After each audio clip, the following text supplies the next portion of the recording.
Thought I'd do a video to introduce myself. I'm Jenny.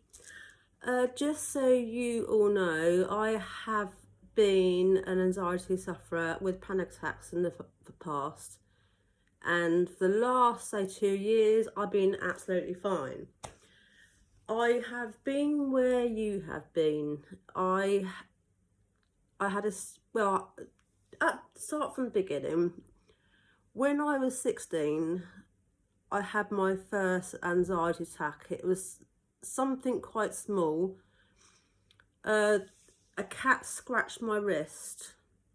It's the most tiniest little cut you can see, but I was panicked. I thought I was going to die because my wrist was bleeding. Because obviously in your wrist you've got delicate veins. If you cut too deep, there is a risk of bleeding out. Basically, I mean,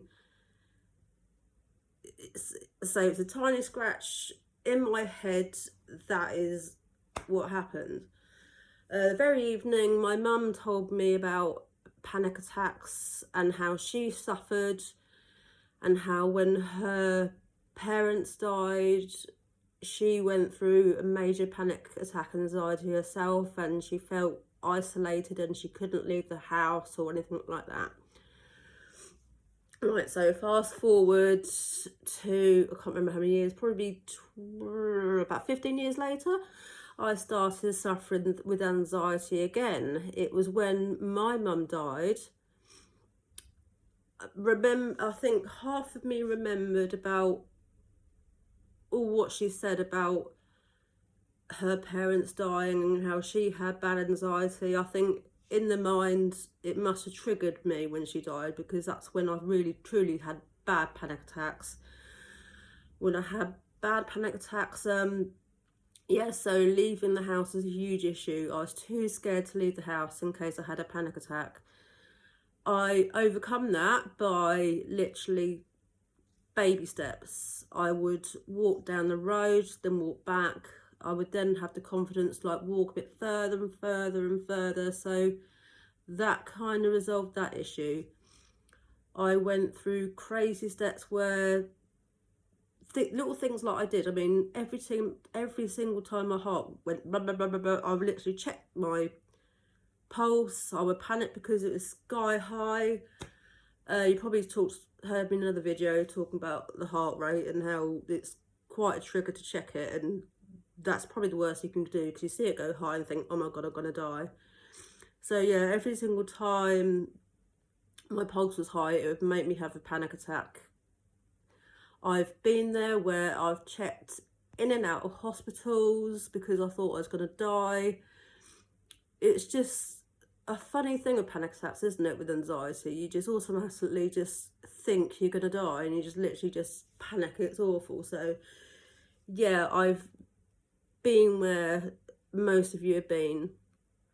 Excuse the voice, I have got a cold, so it is a bit croaky and funny at the moment. What did I do to recover? I put a post up this morning about positive thinking. That was a huge impact on me. Every morning I basically try and be a strong person. I literally write, right, I'm going to be fine, I'm not going to have a panic attack. That reduced them massively.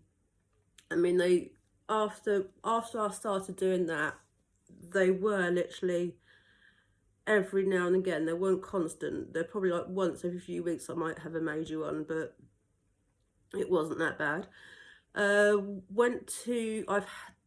did have antidepressants that help, but good things about antidepressants, they do kind of disguise. So yeah, they come with the serotonin in your brain, they do help. But the thing with taking medication, yes, they kind of block the panic attacks, make you feel better, but they don't get to the root of the problem if you really think about it. So also had CBT, which is can't even say the word. No, I'm not even going to attempt to pronounce it, because I'm just going to say it wrong. But CBT, you might recognise what that is anyway. That helped me massively, because I actually recognised what the small anxiety was. I mean, I was in quite a bad relationship at the time with my husband. I was quite in a bad place. And I recognised in the CBT that most of my triggers were purely related to him.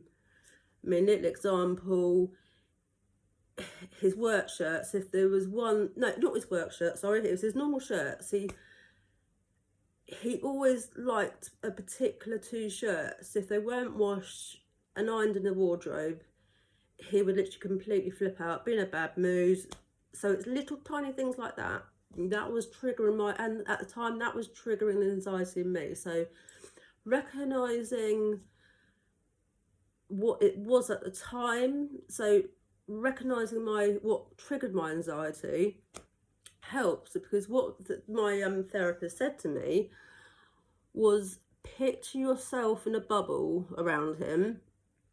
So when he's going off on one, she literally said, just picture yourself in a bubble so he's not affecting you. That helps. But what I ultimately did was actually put him in the bubble, because why should I have to put myself away? I just need to put him away. That did actually help as well. So after I had this CBT and after I recognised what was happening, that did actually help me. That I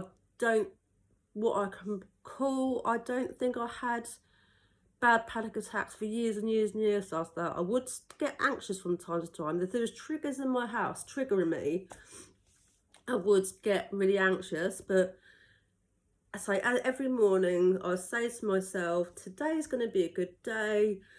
Everything that's going to come my way, I'm going to cope with it. Right, so on and off, I did get anxiety, but it was all right. So, yes, so ongoing, that was fine. But now it's been 2 years. I have not had a panic attack or anxiety anyway at all, because now, this is actually going to sound funny, I wouldn't say do this, but I literally got rid of the anxiety, as in after we both separated, because I just kind of felt I couldn't live the way I was living. It was just a nightmare. So once I literally got wrong with the problem, I've been fine ever since. So finding what your triggers are and help deal with them. You've got sometimes with the triggers, if there's an underlying problem that you recognise, trying to resolve that. I mean, literally with me, it was literally feeling the fear of, oh my God, I can't live on my own. I can't raise my 3 kids on my own. I thought, right, I'm just going to feel that fear. I'm just going to do it. I'm just going to, feel the fear and do it anyway. That's a great way to move forward, because what you basically do, I mean, for example, as I say, with the whole kind of being scared to go out when I couldn't leave the house, even though I knew I was going to be scared to leave the house, I literally just thought, right, I'm going to just do it. I'm just going to leave. You kind of find there's the anxiety about leaving the house, but once I left the house, I was facing my fear. It slowly built me up. It built me up day by day doing that. So that's great. And what I had a bit of a revelation about a week ago.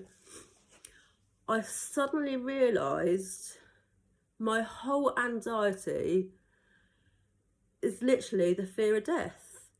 That was my thing. Every single panic attack.